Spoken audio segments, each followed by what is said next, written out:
got so much more.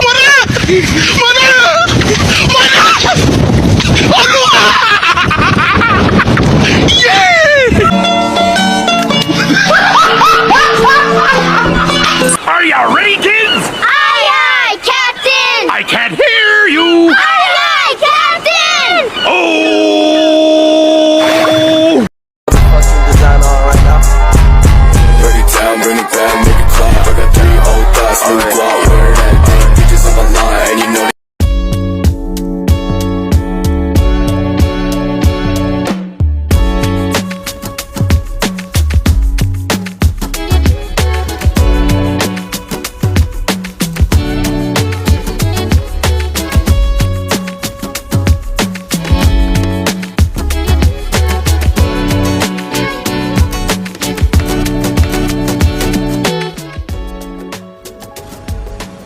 Assalamualaikum warahmatullahi wabarakatuh.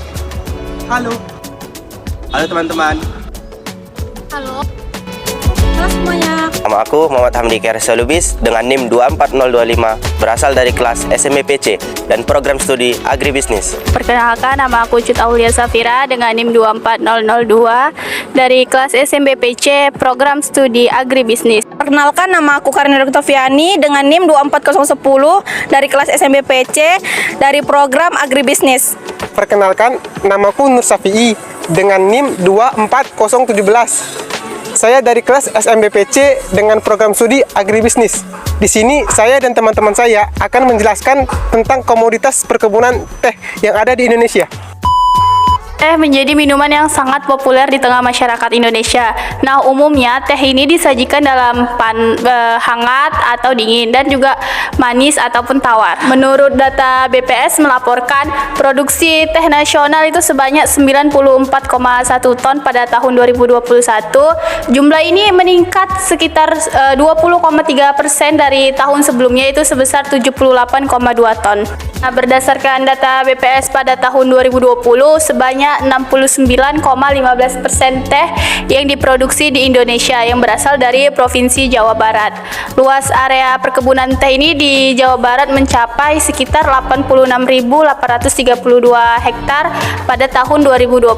Ini menjadi yang terluas di Indonesia. Kebun teh di Jawa Barat juga banyak yang menjadi destinasi wisata, yaitu seperti kebun teh Ciater di daerah Subang hingga kebun teh Gunung Mas di Bogor. Provinsi dengan area perkebunan teh terluas berikutnya itu adalah Jawa Tengah dengan luas itu mencapai kurang lebih 9.000 hektar, lalu disusul dengan Sumatera Utara dan Sumatera Barat dengan luas area perkebunan teh masing-masing itu sekitar 6.000 dan 3.000 hektar. Minuman teh terbuat dari daun pucuk pilihan dengan nama lain yaitu Camellia sinensis L.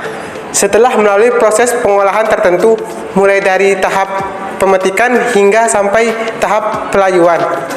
Pucuk teh yang bermutu tinggi diperoleh dari kebun yang dipelihara dengan baik. Pucuk teh terdiri dari 2-3 kuncup daun teh muda dengan tingkat kerusakan yang rendah. Tanaman teh mengandung senyawa polifenol yang menciptakan bau yang khas terhadap minuman teh, dan juga teh hitam juga mengandung senyawa katekin yang dapat bermanfaat untuk kesehatan bagi tubuh manusia. Waktu yang paling tepat untuk memetik daun teh yaitu pada pagi hari, yaitu pada pukul 5-9 pagi dan pukul 11-12 siang. Kenapa demikian? Karena kita akan mendapatkan udara yang masih segar tanpa ada terkontaminasi oleh zat lain. Memetikan teh dilakukan di pagi hari karena akan melakukan proses yang panjang sehingga akan membutuhkan waktu yang sangat panjang. Pemetikan dilakukan pada bagian tanaman teh berupa pucuk dan daun muda yang sudah memenuhi ketentuan dan berada pada bidang petik. Karena daun merupakan alat fotosintesis, maka dalam melakukan pemetikan harus dipertimbangkan agar daun-daun tua yang tertinggal di bawah bidang petik masih cukup membadahi untuk memenuhi proses fotosintesis. Jenis pemetikan teh terbagi menjadi 3. Yang pertama adalah petikan halus, yang kedua ada petikan medium, dan yang ketiga ada petikan kasar. Petikan halus dilakukan apabila dihasilkan terdiri atas pucuk peko dan 1 daun atau pucuk burung dengan 1 daun muda. Biasanya jenis petikan ini ditulis dengan rumus P1 atau B1M. Jenis petikan selanjutnya adalah petikan medium. Petikan medium dilakukan ketika pucuk yang dihasilkan terdiri atas pucuk peko dengan 2-3 daun muda, serta pucuk burung dengan 1-2-3 daun muda. Nah, biasanya rumus yang ditulis itu adalah P1, P2, dan B1M, B2M, dan B3M. Nah, jenis pemetikan yang terakhir itu ada pemetikan kasar. Pemetikan kasar dilakukan apabila pucuk yang dihasilkan terdiri atas pucuk peko dengan 4 atau lebih dan pucuk burung dengan beberapa daun tua. Ditulis dengan rumus P atau lebih B1T. Dikarenakan teh memiliki banyak aroma dan rasa, maka harus diperlakukan secara khusus agar aroma dan rasa pada teh tetap terjaga. Yang pertama, memetik daun teh yang berwarna hijau muda. Yang kedua, memilih daun yang tidak terlalu lebar. Biasanya daun yang berwarna hijau muda serta daun yang tidak terlalu lebar berada pada batang 3 sampai ke atas pada pucuk tanaman teh. Guna untuk mempertahankan pertumbuhan pada pucuk teh, maka saat pemetikan jangan terlalu mengambil daun teh yang terlalu bawah, dikarenakan dapat berimbas pada masa pertumbuhan pucuk teh yang baru.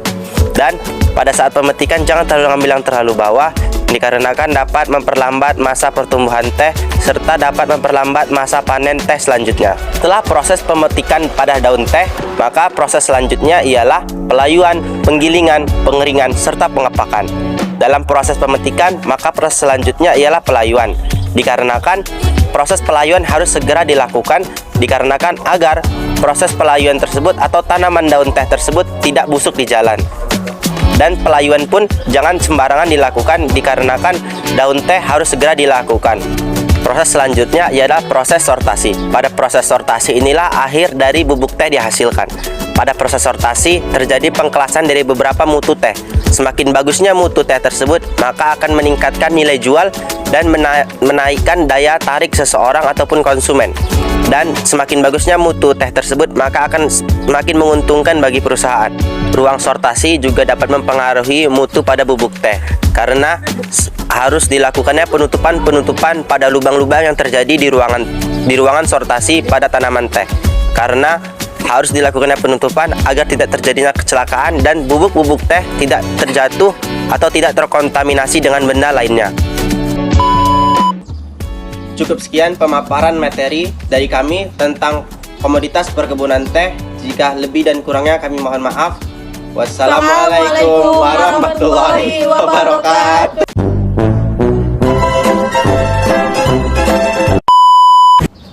Hanya sekian.